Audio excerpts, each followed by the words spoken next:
And we are back with the first big Manchester United transfer news of the summer. Joshua Zirkzee, or however you want to say it. On Sky yesterday, Ronald de Boer said it's pronounced Zirkzee, so I'm sure we'll find out more on how it's properly pronounced over the course of the next few days and weeks. But I'll just say Zirkzee for the point of this video.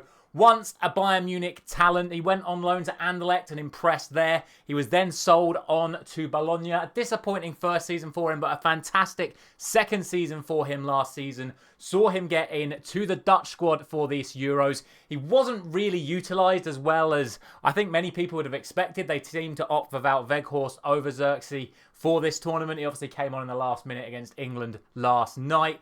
But off the back of the Netherlands exit from the Euros last night, he flew straight to Manchester today to sign a 5-year deal at Manchester United, 23 years of age. And the Ten Hag revolution continues after we already saw Van Nistelrooy at Carrington in training this week. And the announcement from Go Ahead Eagles that Haka has now left Go Ahead Eagles to pursue his career at Manchester United as well. The new coaching team is in place, and now the first new signing of the Ineos era has begun, and it's all Dutch. It is just all Dutch at Manchester United right now, with obviously the news that De Ligt could be imminent as well off of his exit from the Euros last night. Still yet to hear news on the likes of Ugart and Branthwaite and Yoro and anything else regarding that yet to come, but we'll concentrate on Zirkzee for today. And like I said, a really positive signing for Manchester United. No buyout clause paid. The initial €40 million buyout clause, which was the expectation for the signing, whether it was going to be to Manchester United or AC Milan, has not been triggered.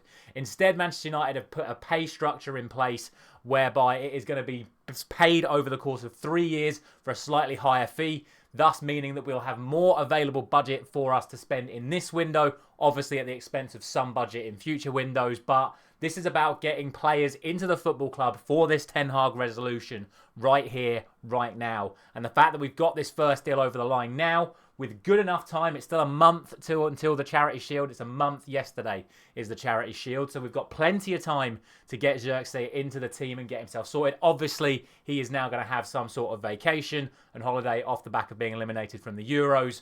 But it's a great start. Our first signing is through the door, and it's a talent that we definitely wanted and we definitely need. He is obviously tall, he is physical, he's quick, he is going to be a very good foil to Rasmus Hojland. It's going to be competition for places, something we've desperately needed. I'm not going to sit here and have a go at Rasmus's performances because I think Hojland had a very good first season. A lot of people moaned about his performances for Denmark in the Euros, but ultimately, without Rasmus, we had no foil for him. We were playing Bruno Fernandes as a false 9 at times last season. Rashford didn't look capable up there last season.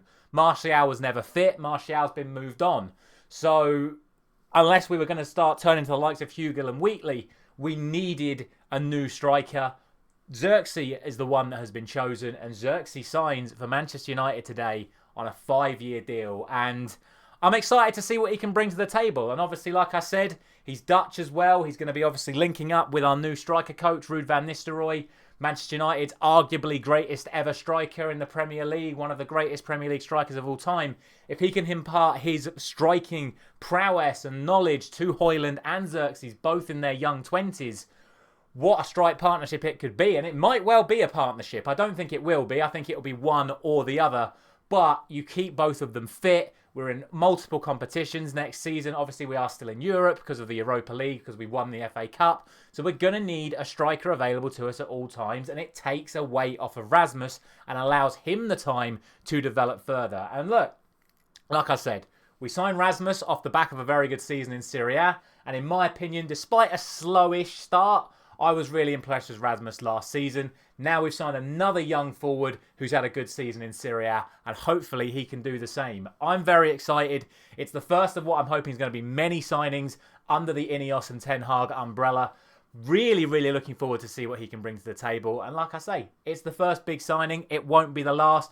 Hopefully I'll be speaking to you in the next couple of days about the signing of Matthias de Ligt. Then, off the back of the Copa America conclusion, we can start talking about Ugart. Obviously, there is all this hoo-ah about Yoro of we've had a bid accepted and will he come to Manchester United? I'm personally of the opinion that if Yoro doesn't want to come to United and the only way we're going to get him is to give him unrealistic wages, then we don't want him. That's the old era of Manchester United, paying for mercenaries that really are only interested in suiting themselves. If he wants to go to Real Madrid, we should have no interest in signing him beyond the fact that we've had the bid accepted and he's turned around and said, I don't want to come to Manchester United. That should be the end of it in terms of Euro. We want players who want to come to Manchester United. That is Matthias de Ligt, and that is, as of today, Joshua Zirkzee. Welcome to Manchester United. Best of luck for him going forward. And I will end by saying, of course, that we have lost a Dutchman as well. Of course, it's all Dutch at Manchester United at the moment, as I was saying. Donny van der Beek has, of course, now left for Girona for €500,000. Obviously, the fee is expected to rise to at least 5 million, with unrealistic expectations of it going to 15 million plus a 50% sell-on clause. But it is sad to see Donny go because he showed so much promise in those first few months at Manchester United, and it's just not worked out for him, which is, of course, a shame because Ten Hag was the one who got the best out of him at Ajax, who obviously then got us the move for Van der Beek to Manchester United in the first place when it was all about Van der Beek, De Jong and De Ligt. So it's a shame to see Donny go, but he is gone and we've got a new Dutchman to put our hopes on now, which is, of course, Joshua Zirkzee. So let me know your thoughts on the signing down in the comment section below. Is it a good deal? Looking to be around 45 million euros for him. Is that a good deal for a player that young with this much talent available? I think it probably is. But as always with these things, time will tell. But considering that's half the price of what we paid for Hojland, more than half, or should I say less than half, of what we paid for Antony, you've got to say these are the sort of deals we need to be doing more of, which obviously then means there are less player pressure on these players to perform in a Manchester United shirt when they arrive. So we'll see what comes from him. I'm happy with the signing. Great to see a new striker in the football club going into next season. Let me know your thoughts down in the comment section below. Thank you very much for watching.